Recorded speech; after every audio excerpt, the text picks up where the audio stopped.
저는 오늘 봉독해 올린 말씀 가지고 우리의 이해보다 생각보다 크신 하나님이라는 제목으로 여러분과 말씀을 좀 나누겠습니다. 오늘 본문은 여러분들이 매일 성경을 오늘 읽고 묵상하셨다면 오늘 묵상하신 본문이고 욥기를 마무리하는 결론 부분입니다. 새벽에 나누었던 내용에 좀 추가해서 주신 은혜들을 좀 여러분과 나누려고 하는데, 여러분은 욥기서 42장이라고 하는 장장의 서사라고 할 수 있는 이 욥기서를 계속 읽으셨던 분도 계실 거고, 계속 묵상하셨던 분도 있으실 거고, 또 간간히 묵상하신 분들도 계실 텐데, 묵상하시면서 어떤 하나님을 만나셨습니까?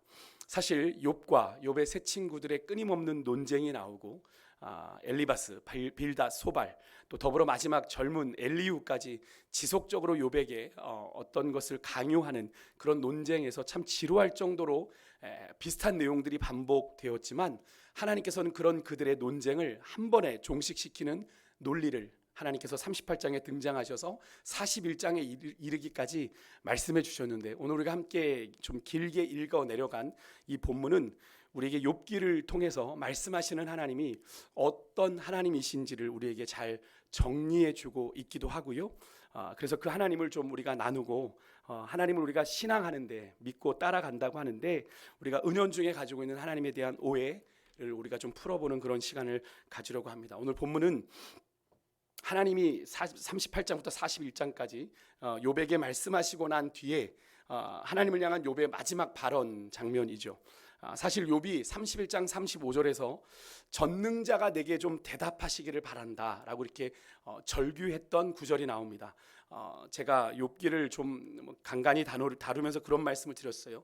욥이 철저하게 고립되었던 것은 하나님의 부재하심, 하나님의 침묵 속에 욥이 더 그 고통이 깊었다라고 말씀을 드렸습니다. 분명히 하나님이 나를 이렇게 하신 것 같은데, 어디에서도 하나님의 존재를, 또 하나님의 음성을 들을 수 없는 철저하게 고립된 그런 상황 속에서 욥이 더 욥의 고통이 가중되었던 것인데요. 물론 욥이 그렇다고 하나님을 부정한 것은 아닙니다. 하나님은 계시지 않습니다라고 부정한 게 아니라, 하나님이 분명히 일하시는 건 알겠는데 이리 가도 하나님을 만날 수 없고 저리 가도 하나님을 만날 수 없다라고 고백했던 것을 예전에 제가 욥기를 나누면서 여러분과 나누었던 기억이 있는데요. 그렇게 하나님이 철저하게 자신을 외면하고 계시다라는 사실이 욥의 고통을 더 가중시켰던 거예요. 그래서 욥이 전능자 대신 하나님이 내게 대답하시기를 바라노라, 그렇게 탄식하며 부르짖었었는데, 마침내 38장에 그렇게 욥이 갈망하던 하나님께서 폭풍우 가운데 욥에게 등장하셔서 욥에게 말씀하시는 장면이 시작이 되죠. 근데 성경은 38장 1절에 보면 그렇게 욥에게 나타나신 하나님을 욥이 기대하는 전능하신 하나님이라고 표현하지 않고 여호와라고 표현을 하고 있습니다. 성경은 여기서 욥기가 말하고자 하는 하나님에 대한 이해가 이 여호와라고 하는 이 단어에 응축되어 나와 있는데요.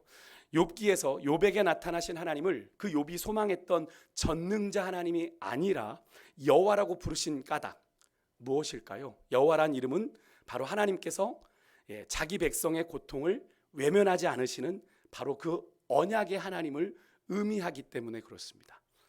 이 여호와란 이름이 어디서 제일 먼저 나오죠? 모세를 호렙산에서 부르신 하나님이 모세에게 내가 누가 나를 보내어 나 갔다고 이야기할까요? 얘기했을 때 자신을 뭐라고 소개하셨어요? 여호와, 스스로 있는 자다라고 얘기하신 그 이름이죠. 근데 하나님께서 그렇게 모세를 만나신 여호와 하나님은 어떤 하나님이에요? 모세를 왜 만나셨습니까?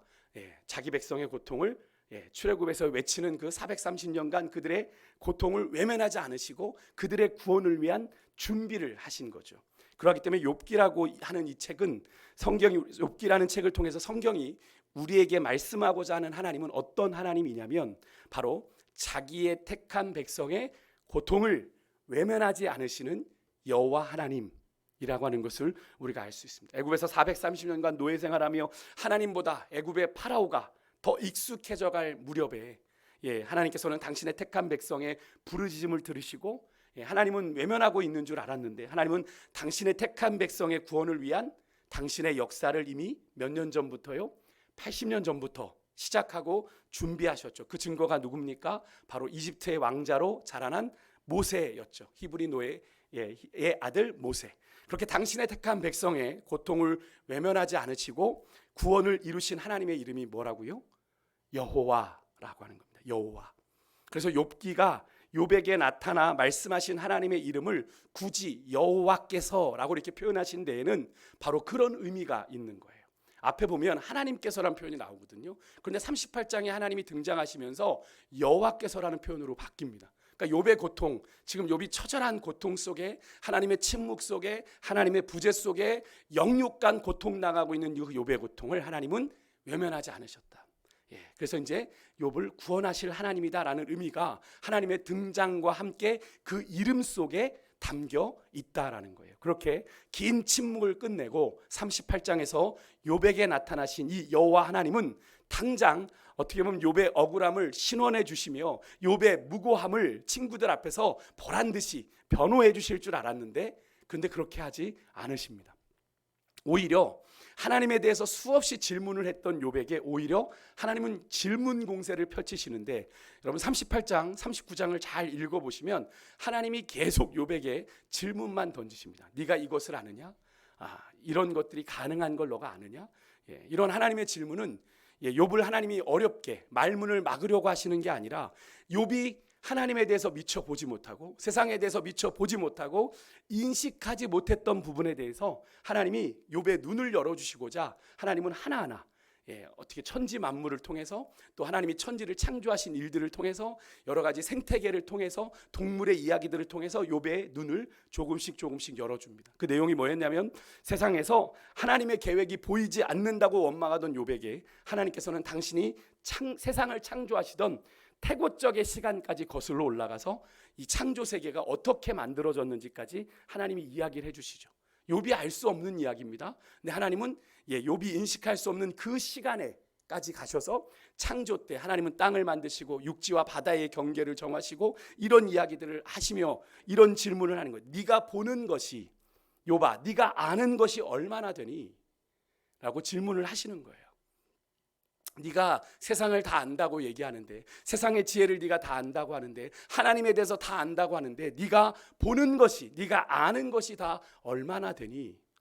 하나님은 계속된 질문을 통해서 욥이 가진 세상에 대한, 또 하나님에 대한 지식의 한계, 그리고 그 지식의 오해를 깨닫게 하시고 교정해 주시는 작업을 하게 됩니다. 하나님은 당신께서 이 창조하신 이 창조 세계를 어떻게 다스리고 계시는지를 질문을 통해 계속 욥에게 보게 하시는 거죠. 이 부분 계속 욥의 눈을 뜨게 하시는 겁니다. 자신이 이 천지 만물의 이 시간과 모든 어두움, 빛, 이런 모든 것까지 어둠을 통해 어둠을 새벽빛으로 몰아내시고 심지어 사망의 땅까지 주관하시는 분이 당신이심을 하나님은 말씀하시면 하는데, 언뜻 보면 이런 하나님의 질문들이 욥의 기대와는 너무나 다르니까 처음엔 그 성경을 읽을 때 하나님이 욥에게 동문서답하시는 건가 하는 그런 느낌도 듭니다. 하나님이 왜 이런 질문을 욥에게 쏟아놓으시는 걸까?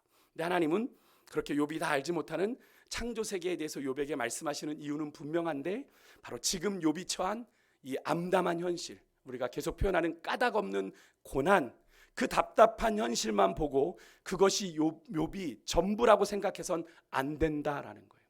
네가 보는 게 전부가 아니야.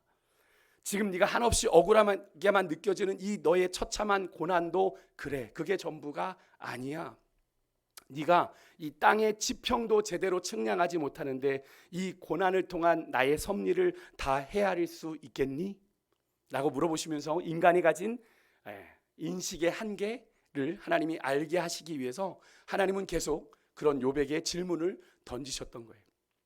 그리고 이제 40장 41장으로 넘어오면 하나님께서는 베헤못이라고 하는, 거기 이제 뭐 여러분이 가진 묵상집에도 아마 설명이 나올 텐데, 우리가 하마를 떠올려야 되는 그런 동물과 악어를 떠올리게 되는 리워야단, 이게 히브리어 음역을 그대로 옮겨 놓은 건데, 옛날 개역 한글에는 하마라고 나왔고 옛날에는 악어라고 표현되어 있었지만 이제는 히브리어 음역으로 개역 개정에는 그대로 바꿔놨는데, 왜 그러냐면 하마, 악어라고 단정을 지어놓으면 우리가 그 동물로만 우리의 인식을 갖기 때문에 그렇습니다. 그런데 그 당시 고대 사회에서는 이 베헤못, 리워야단이라는 존재를 조금은 신비한 동물로 취급을 했습니다. 그래서 인간이 도무지 점령할 수 없는, 그래서 하나님께서는 그들을 가리켜 인간보다 뛰어나다라고 이야기를 하죠.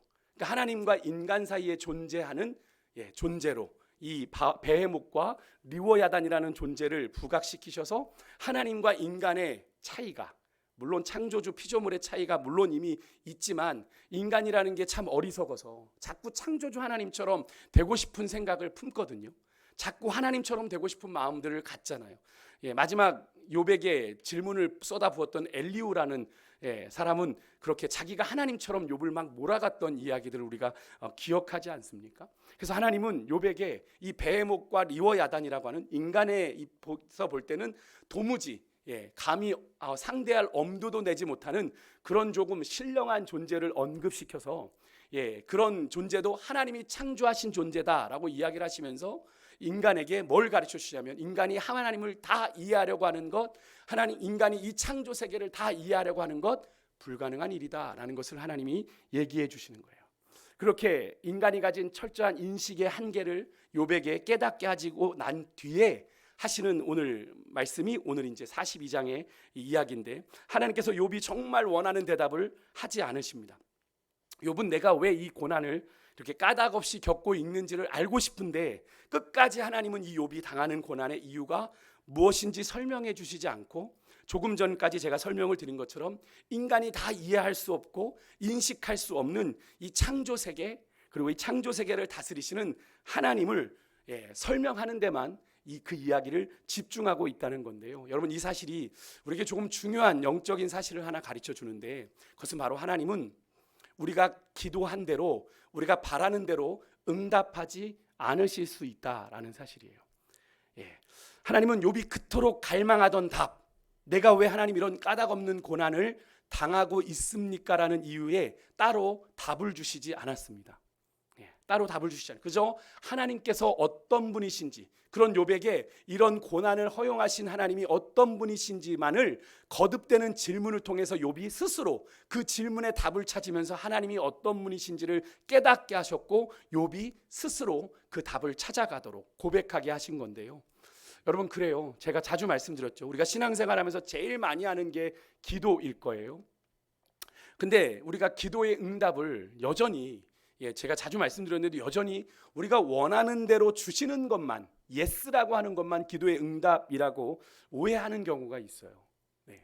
그런데 여러분, 기도는 하나님의 뜻이 우리가 주기도문을 통해 고백하는 것처럼 하늘에서와 같이 어디요? 땅에서도 이루어지기를 구하는 것이 기도이죠. 그렇죠? 그런데 그래서 때로는 내 뜻과 다른 노라고 하는 하나님의 응답도 여러분 기도의 응답일 수가 있다라는 거예요. 하나님이 전혀 다른 우리의 입장에서 좀 생뚱맞아 보이는 응답도 여러분 하나님의 응답일 수 있다라는 겁니다. 물론 우리가 그런 생각을 해요. 지성이면 감천이지 않습니까? 하나님도 감동하면 응답하시겠죠 라고 여러분 그렇게 생각하실 수 있는데, 여러분 하나님을 꼭 그렇게, 물론 간청하는 기도는 있습니다만, 여러분 간청한다고 해서 어린아이가 총을 다 사달라고 학폭이 너무 심하니까 아빠 내가 총을 나의 호신용으로 사야 되겠습니다 라고 얘기하면서 하는 7살짜리 아이에게 그 총을 사줄 부모는 없을 겁니다. 그죠? 그 부모는 그 아이를 호신할 수 있기 위해서 총이 아니라 그 아이가 안전하게 할 수 있는 다른 방법을 간구해 줄 겁니다. 그죠? 그렇지만 그 아이는 자신이 사달라는 총을 부모가 사주지 않았기 때문에 자신의 간절함에 응답하지 않았다고 부모를 그렇게 치부할지 모르지만, 그 부모는 부모의 방식대로, 그죠? 부모가 아이보다 더 생각이 많으니까 그렇게 아이에게 꼭 필요한 것을 해 주었는데 아이 입장에서는 노라고 응답을 받은 것처럼 경험하게 되는 건데, 하나님도 마찬가지입니다. 우리가 생각할 때 이 기도의 응답은 이겁니다. A라고 간구하는데 하나님이 A를 주시면 그게 우리가 생각하는 응답이 아닐 수 있다라는 것을 하나님은 아시기 때문에, 때로는 하나님은 A를 대체할 수 있는 B 혹은 C라는 것으로 우리에게 응답하시는데, 우리가 느낄 때는 어때요? 하나님이 우리에게 응답하지 않는구나 라고 해서 그것을 응답하지 않으신, 하나님이 거절하신 걸로 그렇게 오해하게 되는데, 여러분 그렇게 생각하지 마시고, 여러분 하나님이 노하시는 것도 응답이고, 하나님이 우리의 기도에 응답해 주시는 것도 다 응답이라는 걸 여러분 꼭 기억하시고, 여러분 하나님이 여러분의 바램대로 응답하지 않으셔도 하나님은 여러분을 여전히 사랑하시고 여러분의 인생의 길을 그렇게 하나님의 원하시는 대로 이끌어가고 계시다라는 것을 분명히 믿으시길 바랍니다. 욥기서에도 보십시오. 하나님께서 욥의 기대와 전혀 다른 응답을 주시면서 성경으로는 4장에 걸친 말씀을 되게 길게 하세요. 무수한 창조 세계에 대한 질문과 함께 조금 전에 말씀드린 베헤못, 리워야단이라는 고대 이스라엘 사람들에게 낯설고 생소하고 신비한 동물까지 언급하시면서 욥이 하나님의 마음을 헤아릴 때까지, 하나님의 뜻을 알 때까지 조금은 장황한 듯하게 하나님이 욥에게 계속 말씀하고 계시는 것을 여러분 보시지 않습니까? 그죠? 왜 하나님이 굳이 욥에게 이렇게 장황하게 이야기하시는 거겠어요? 욥에게 하나님이 어떤 존재인지 하나님의 마음을 알게 하시려고 그렇게 하신 거잖아요. 그 결과가 바로 오늘 우리가 읽은 본문의 욥의 고백이죠. 2절에서 욥이 뭐라고 하나님을 고백합니까? 주께서 못하실 일이 없사오니 무슨 계획이든지 못 이루실 것이 없는 줄 아오니, 이렇게 고백합니다. 이 고백은 무슨 고백입니까? 하나님의 절대 주권에 대한 고백이죠. 하나님이 못하실 일이 없고 무슨 계획이든지 못 이루실 것이 없다라는 고백은 결국 다른 말로 하면 하나님의 뜻은 반드시 이루어진다라는 의미고, 하나님께는 불가능한 일이 없다라고 말씀하고 계시는 거죠. 그런데 이 부분에서 세번역 성경은 이런 표현을 덧붙이더라고요. 이제 저는 알았습니다. 저는 깨달았습니다. 이게 무슨 뜻이냐면 욥이 하나님에 대해서 전에는 몰랐는데 새롭게 깨달은 것처럼 그렇게 표현하고 있는데요. 정말 그렇습니까? 욥이 고백한 게 정말 새로운 깨달음이에요. 사실 욥이 하나님을 욥의 초반부에서 어떻게 인식했었는지를 우리가 찾아보면 알 수 있는데, 욥은 하나님이 어떤 특정한 우리가 세운 인과응보의 원리, 계속 욥의 세 친구들이 욥에게 정죄하면서 이야기했던 거, 너 죄져서 지금 이 꼴 당한 거야. 너 뿌린 대로 거둔다고 했잖아. 너 무슨 죄를 졌는지 알아봐 라고 끊임없이 얘기했던 그 인과응보의 원리 같은 그런 특정한 원리, 매이는 분이 아니고 얼마든지 그분의 뜻대로 그런 원리를 초월해서 일하실 수 있는 분이라는 사실을 욥은 이미 고백한 적이 있죠. 1장에 보면 욥이 한 번에 자녀 10명이 태풍이 와가지고 큰 바람이 와서 집을 무너뜨려가지고 한꺼번에 다 죽습니다. 그 일을 겪고 나서 욥이 뭐라고 21절에 고백했냐면, 주시니도 여호와시요 거두시니도 여호와시니, 이렇게 고백을 했습니다. 그리고 2장에 넘어가선 욥이 그렇게 고백을 하니까 하나님, 욥의 부인이 어떻게 욥에게 반응합니까? 야, 그런 하나님 저주하고 죽어라. 그죠? 등신아. 이렇게 얘기를 했어요. 근데 욥이 이렇게 그런 아내에게 고백하지 않아요. 10절에 우리가 하나님께 복을 받았은즉 화도 받을 수 있는 거 아니냐. 하나님이 까닭 없이 우리에게 복을 주셨는데, 내가 뭐 하나님 앞에 한 것도 없이 하나님이 내게 이런 복을 주셨는데 내가 화를 받을 수도 있는 거 아니냐. 하나님의 뜻 가운데 내가 다 알지 못하지만 하나님이 복을 주실 이유도, 하나님이 화를 주실 수도 있는 거 하나님의 뜻에 있는 거 아니냐. 여러분 1장과 2장에 나온 욥의 고백은 다 어떤 고백입니까? 하나님이 하나님의 뜻대로 마음대로 하실 수 있는 거다. 하나님의 절대 주권에 대한 고백을 이미 욥은 했었단 말입니다. 그러니까 사실 욥의 하나님에 대한 이 42장에 나오는 이 고백은 전혀 새로울 것이 없는, 그냥 원래 욥이 하나님께 대해 가지고 있었던 믿음의 고백과 크게 다르지 않다라는 겁니다. 하지만 3장에서 37장까지 아주 길게 욥의 세 친구와 엘리후까지 욥을 향해 끊임없이 너 잘못해서 그래, 너 죄져서 그래, 계속 비난하고 정죄하고 모함으로 인해서 욥의 하나님에 대한 인식이 어쩌면 조금은 흔들렸을 수도 있죠. 인간인지라. 정말 그런가? 정말 내가 그래서 그랬을까? 인간인지라. 그죠? 얼마나 몸이 만신창이가, 나중에는 정말 죽음이 내 코앞에 있는 것 같다라고 하는 그런 처절한 외침까지 하지 않았습니까? 그런데 중에 욥이 하나님과 대면하게 되었고, 지금 하나님의 말씀을 듣고 자신의 하나님에 대한 인식과 믿음이 틀리지 않구나. 그죠? 38장부터 41장까지 하나님이 던지신 질문들을 곱씹어 보니 내가 알았던 하나님 틀린 거 아니구나 라는 것을 깨닫고 난 다음에 내가 하나님을 다시 확실하게 깨닫게 되었습니다라는 고백으로 이런 고백을 했던 것이 아닐까 하는 그런 생각을 해보게 되는데요. 그러고 나서 욥은 이런 고백을 하나님께 드려요. 3절에 보면 무지한 말로 이치를 가리는 자가 누구니까? 나는 깨닫지도 못한 일을 말하였고 스스로 알 수도 없고 헤아리기도 어려운 일을 말하였나이다. 이렇게 이야기하는데, 이 3절에 많은 번역들이, 새 번역에 보면 이렇게 이야기합니다. 무지한 말로 이치를 가리는 자가 누구입니까? 바로 저입니다. 이렇게 욥이 하나님 이렇게 얘기하는 걸로 이렇게 새 번역은 번역이 돼 있거든요.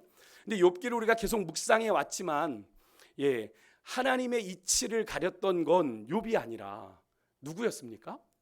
욥의 친구들과 엘리후였습니다. 그죠?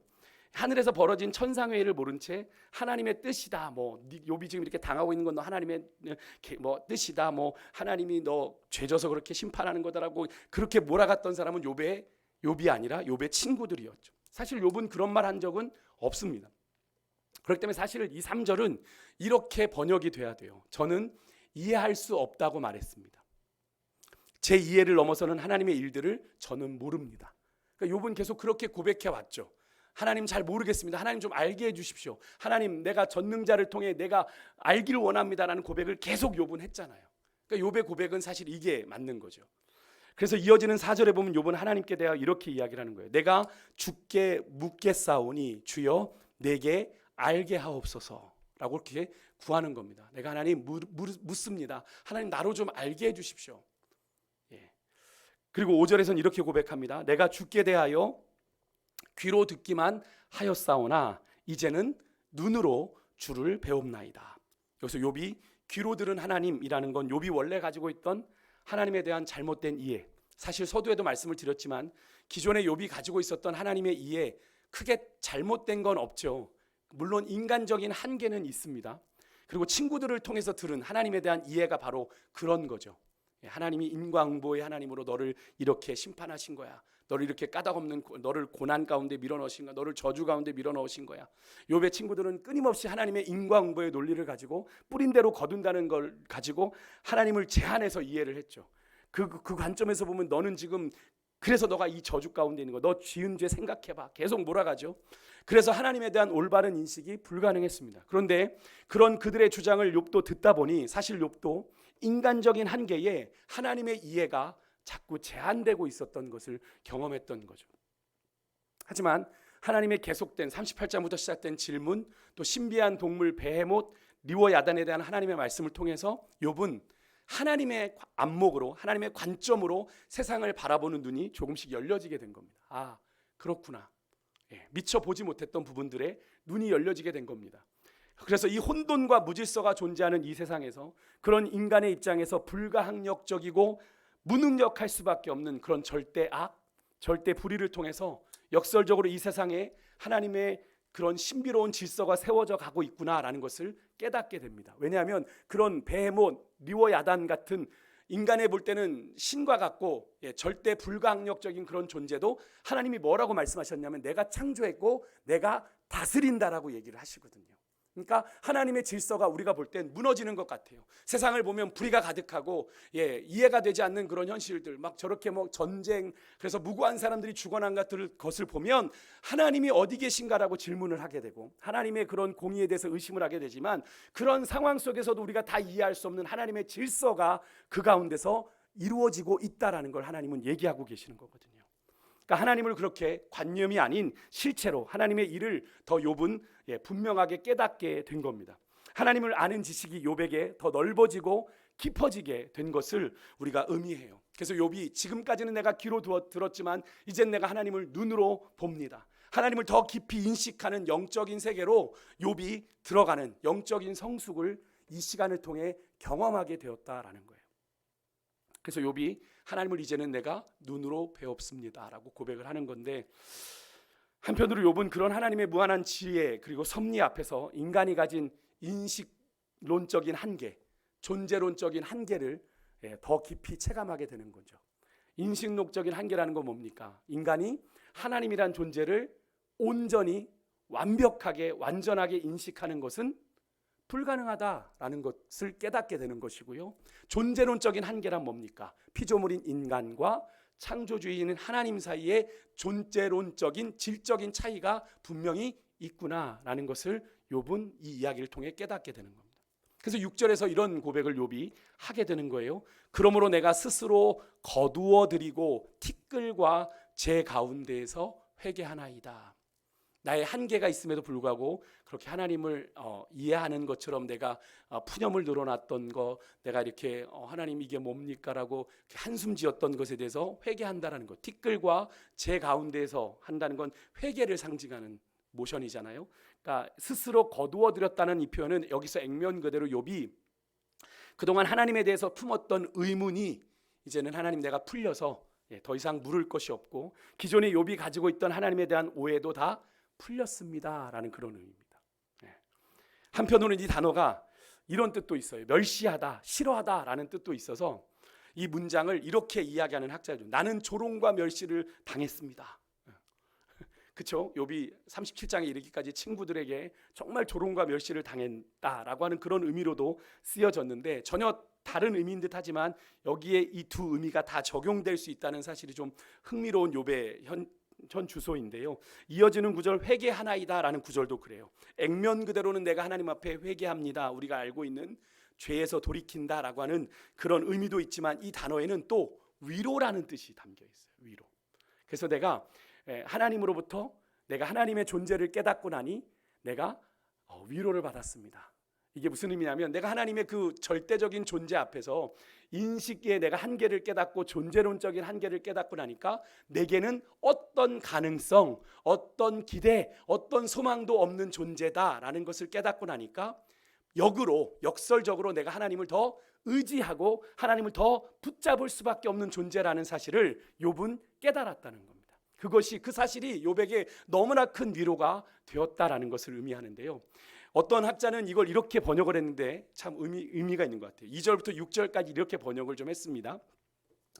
우리 같이 한번 좀 읽어볼까요? 2절과 6절 제가 좀 설명을 드렸는데 한번 머릿속에 좀 염두하시고 이거 한번 같이 한번 읽어볼게요. 시작. 당신은 모든 것을 하실 수 있으며 당신의 뜻이라면 그 누구도 막을 수 없다는 것을 저는 잘 알고 있습니다.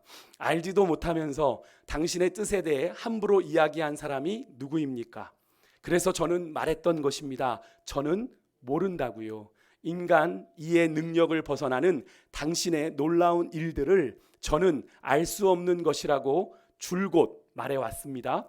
제발 제가 하는 말을 잘 들어주세요. 제가 여쭐 테니 제게 알려주세요라고 간절히 원했는데 이제 제 귀로 당신의 음성을 듣고 제 눈으로 당신을 만나뵙게 되는군요. 저는 그동안 이 진흙더미와 잿더미 위에서 멸시와 조롱을 당해왔습니다. 이제 당신으로 인해 위로를 얻습니다. 이 욥의 고백이 조금 공감이 되시나요? 네. 한번 오늘 집에 가셔서 아마 욥기 2절 42장 2절부터 6절까지를 한번 읽어보시고 이걸 한번 다시 한번 읽어보시면 좀 공감이 되지 않을까. 이 욥기 그래서 결국 하나님께서 38장 40에서 41장에 걸친 긴 말씀을 통해 욥은 하나님에 대해서 하나님의 끊임없이 던져지는 질문을 통해서 하나님에 대해서 보다 좀 확실하게 인식하게 되었고요.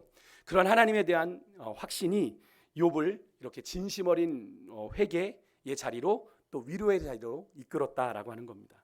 이것이 여러분 하나님이 욥에게 기대하시는 진정한 믿음의 고백이었는데요. 여러분 우리 하나님은 제가 너무나도 좀 여러 가지 몇 장을 걸쳐서 이야기를 들으려다 보니까 마음이 쫓겨서 좀 마음이 빨랐는데 결론은 그겁니다. 우리 하나님은 우리의 생각보다 우리의 이해보다 크신 하나님, 훨씬 크신 하나님이라 하는 겁니다.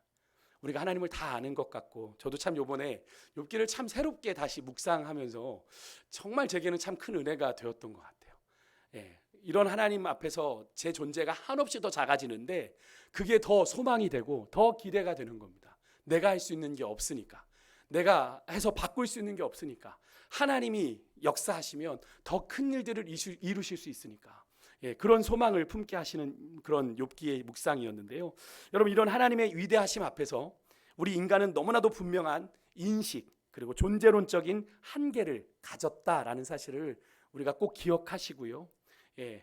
근데 우리 인간은 그런데도 불구하고 끊임없이 하나님처럼 되고픈 유혹을 받고 삽니다. 그죠? 그런 걸 여러분 대단하게 우리가 외부로 보면 과학 문명이 발달해서 인간을 복제하고 이런 것으로도 이야기할 수 있지만 우리 개개인으로 봤을 때 우리가 하나님처럼 되고 싶어하는 욕심이 우리 안에 있다는 건 뭘 의미할까요? 내가 내 인생의 주인 되려 하는 것이 바로 그겁니다. 우리가 믿고 구원받았다면 우리의 삶은 더 이상 내 것이 아니라 우리는 청지기이고 우리의 인생은 누구의 것입니까? 하나님의 것인데 자꾸 내가 내 삶의 주인이 되어 내 삶을 내 마음대로 살아가려고 하는 것이 결국 내가 하나님 되려고 하는 것과 똑같다라는 거예요. 근데 여러분, 그런 우리 인간의 한계를 하나님은 이 욥기서의 말씀을 통해 너희들 아니야, 너희들은 나처럼 될 수 없는 존재야, 그저 분명히 말씀해 주시면서 우리의 인생이 누구의 손에 달려 있다?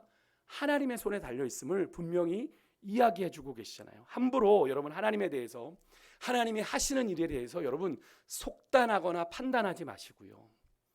여러분 그렇게 하게 되면 우리가 자꾸 하나님을 원망하게 되고 하나님을 향해 불평하게 됩니다. 그리고 내 방식대로 살아가게 돼요. 여러분, 하나님을 신뢰함으로 나를 향하신 하나님의 선하시고 기뻐하시고 온전하신 뜻을 끝까지 묻고 또 물으며 믿음의 인내로 하나님의 뜻을 잘 기다릴 줄 아는 그런 하나님의 지혜가 있으시기를 주의 이름으로 축원드립니다. 이어지는 7절과 9절에서 하나님께서는 이런 욥의 억울함을 보란듯이 좀 신원해 주시는 장면이 나와요. 욥의 세 친구 엘리바스, 빌닷, 소발, 이 중에 제가 가장 연장자가 엘리바스일 거다라고 말씀을 드렸는데, 그런 엘리바스를 불러서 하나님이 뭐라고 얘기하시냐면 내가 너희들에게 노한다 이렇게 얘기하십니다. 화가 났다 이런 말씀이죠. 내가 분노한다. 그들의 말이 욥의 말은 옳은데 너희들의 말은 옳지 않아 라고 말씀하시면서, 이 말은 너희들의 말이 욥에게 되게 맞는 말처럼 욥을 막 정죄하고 종주묵댔지만 아니야, 너희들 말 사실이 아니야, 한마디로 너희 말이 틀렸어 라고 분명히 이야기해 주시면서 하나님은 욥의 친구들을 향해 말씀하시면서 욥을 향해 계속 욥을 어떻게 하세요? 내 종 욥이라고 표현을 하십니다. 내 종 욥. 욥과 욥의 친구들 사이에서 하나님이 확실하게 누구의 편에 서 계신 걸 우리가 알 수 있어요? 욥의 편에 서 계신 것을 우리가 볼 수 있는 그런 장면이죠. 그래서 욥의 친구들에게 너희들이 그 잘못한 그 죄를 씻기 위해서, 너희들의 그 우매함을 내가 너희들에게 갚지 않기 위해선 너희들이 재물을 가지고 욥에게 가서 욥이 너희들을 위해서 번제를 드리게 해라, 기도하게 해라 이렇게 말씀을 하십니다. 그리하면 욥의 친구들이 우매한 말 내뱉었던 걸 하나님이 갚지 않겠다라고 말씀을 하시죠. 하나님께서 욥의 얼굴을 세워주시는 겁니다.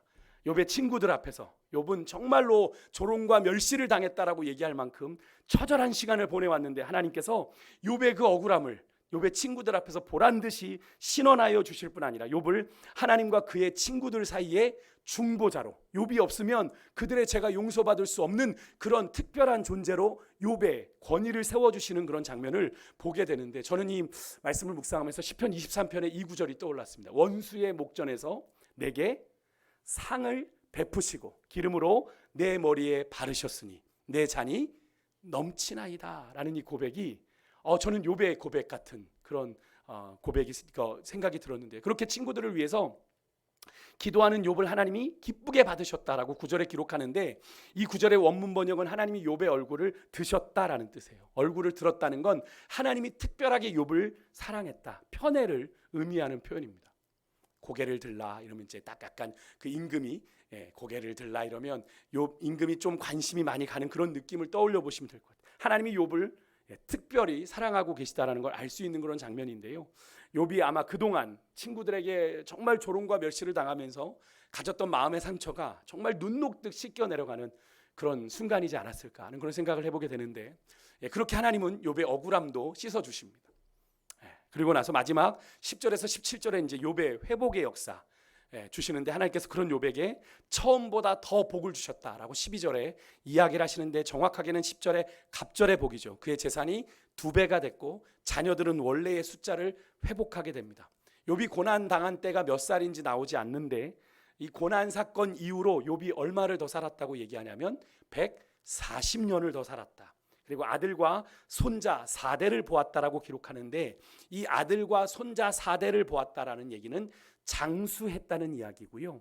그래서 17절의 말씀처럼 늙어 나이가 차서 하나님이 주시는 수명 다 누리고 평안하게 하나님의 부르심 받아 욥이 갔다라는 것을 성경은 이야기하고 있습니다.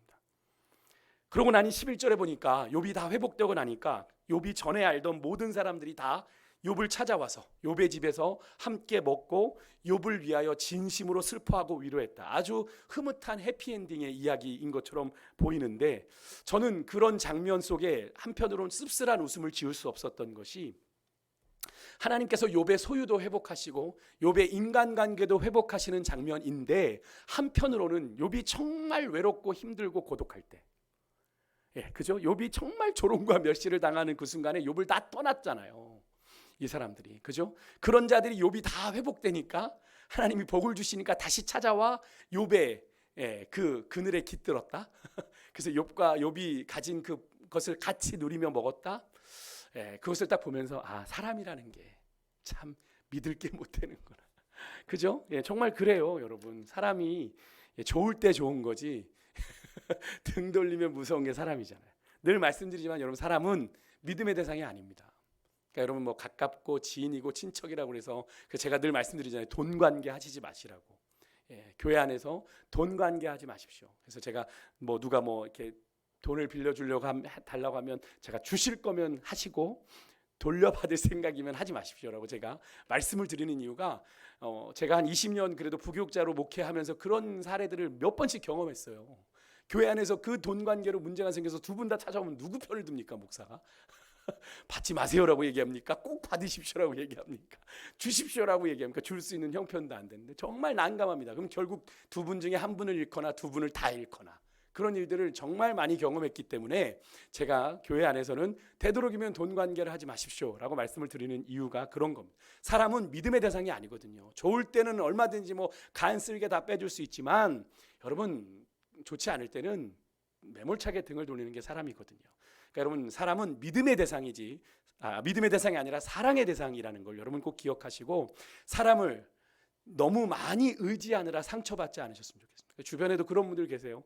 뭐 친구여서 난 이렇게 막 도와줬는데 내가 정작 어려움에 빠지니까 나를 외면하더라. 그래서 상처받는 분들이 계시더라고요. 그럼 뭐 그것을 받으려고 생각했던 거 아니죠. 물론 우리의 기대는 내가 이렇게 줬으니까 나도 어려울 때 받겠지라고 생각하는 건 인지상정의 원리지만 다 그런 게 아니지 않습니까? 그러니까 그런 기대를 가져서 상처받는 일이 없었으면 좋겠다. 오늘 사실 이 욥에게 와가지고 같이 막 이렇게 어울리는 사람들을 보면서 저는 한편으로는 그런 모습이 떠올라요. 욥이 정작 어려울 땐 누구도 욥의 곁을 지켜주지 않았는데 다 떠났다가 하나님이 욥이 회복시켜주니까 그런 거잖아요. 돈 있으면 사람이 모이고 돈 없으면 사람이 다 떠나는 것과 같은 똑같은 일이 욥에게도 일어난 것 같아서 좀 씁쓸했습니다. 어쨌든 하나님께서는요, 이 세상에서 믿음의 사람에게 줄 수 있는 보상 가운데 하나님은 아마 최고의 보상을 욥에게 해주신 것 같아요. 뭘 인해도 까닭 없는 이 고난, 욥의 입장에서는 그렇잖아요. 이유를 모르고 당한 고난이지 않습니까? 하나님은 우리는 욥기서를 통해 앞에 이야기를 통해서 알고 있지만 욥은 까닭 없는 고난을 그래도 잘 버텨내준 욥에게 하나님이 저는 미안하셨던 거 아닐까 라는 생각을 해봅니다. 물론 본문에는 하나님이 욥에게 사과했다 뭐 이런 말 한마디 없어요. 그냥 욥은 하나님의 그런 말씀 속에서 욥이 위로를 받았어요. 하나님이 위로의 말을 건네지 않았지만 위로를 받았어요. 이 보상을 통해서 하나님은 그래도 욥을 위로하시려 한 것 아닐까 하는 그런 생각을 해보게 됩니다. 욥에게 고난 이후에 주어진 이 140년이라고 하는 시간, 그런 하나님의 위로를 통해 까닭 없는 고난으로 만신창이가 된 욥의 영육 간 깊은 상처가 회복되는 그런 충분한 시간들이 아니었을까 하는 그런 생각을 해보게 되는데요. 마지막으로 우리가 한 가지만 더 살펴볼 건 욥에게 하나님이 이렇게 짠하고 나타나신 38장이 욥이 전혀 예상하지 못한 때였다라는 걸 여러분 우리가 좀 주목했으면 좋겠어요. 하나님이 조짐도 보이시지 않았습니다. 그죠? 그리고 내가 몇 년 뒤에 뭐 이스라엘 백성들처럼 내가 70년 이후에 너희를 돌릴 거야 라고 얘기도 안 했어요. 욥이 모르는 그냥 조롱과 멸시 가운데 그렇게 당하고 있는 가운데 하나님이 38장에 짠 하고 나타나셨다는 것. 여러분, 하나님은 우리 인간의 예상대로 계산대로만 응답하시는 분이 아니에요. 물론 그렇게 응답하실 수도 있는 분이지만, 그죠? 그러지 않으실 수 있는, 자신의 생각대로 자신의 뜻대로 얼마든지 하나님의 때에 그렇게 응답하실 수 있는 분이다라는 사실을 이 욥기를 통해 우리에게 다시 한번 알려주시는 거예요. 그러니까 여러분, 자꾸 하나님을 무소부지하시고 전능하신 전지전능하신 하나님을 자꾸 우리의 이해, 계산과 한계 속에 가두어서 이해하지 마시고, 하나님은 얼마든지 내 이해와 상상을 뛰어넘어 역사하실 수 있는 분이다 라는 그런 모든 좀 하나님의 일하심의 가능성을 하나님께 다 열어놓고 우리가 그렇게 신앙생활 하실 수 있었으면 좋겠습니다. 하나님은 우리의 기대보다 우리의 계산보다 훨씬 크신 하나님이라는 사실을 여러분 잊지 마시고, 하나님을 향해 모든 인생의 가능성 다 열어놓고 매일매일, 그렇기 때문에 우리는 매일매일 그 주님의 인도하심을 간구해야 돼요. 매일매일 매순간 하나님, 오늘도 나의 걸음을 인도해 주십시오. 오늘도 주님의 인도하심보다 앞서지 않기를 원합니다. 그죠? 주님보다 앞서는 건 자꾸 뭐예요? 주님보다 성급, 주님을 속단하기 때문에 주님보다 앞서는 거거든요. 예, 그런데 주님보다 앞서지 않고 내가 순종하며 나아갈 수 있는 그런 복 있는 인생 되게 해달라고. 그럼 그렇게 나아갈 수 있는 인생이 되기를 소망하고요. 욥처럼 우리가 어떤 인생의 고난 가운데 놓이게 될런지 모르지만 그것을 우리가 이해할 수 있는 고난이든 이해할 수 없는 고난이든 우리가 하나님의 손에 있는 인생인 것을 분명히 믿으신다면 합력하여 선을 이루실 하나님의 역사를 바라보는 가운데 어떤 상황에서도 이 욥처럼 끝까지 하나님을 향한 그 믿음의 끈 놓지 않으시고 여러분 끝까지 버티는 가운데 그 믿음의 승리를 경험하실 수 있는 여러분과 제가 될 수 있기를 주의 이름을 간절히 축복합니다. 우리 찬송가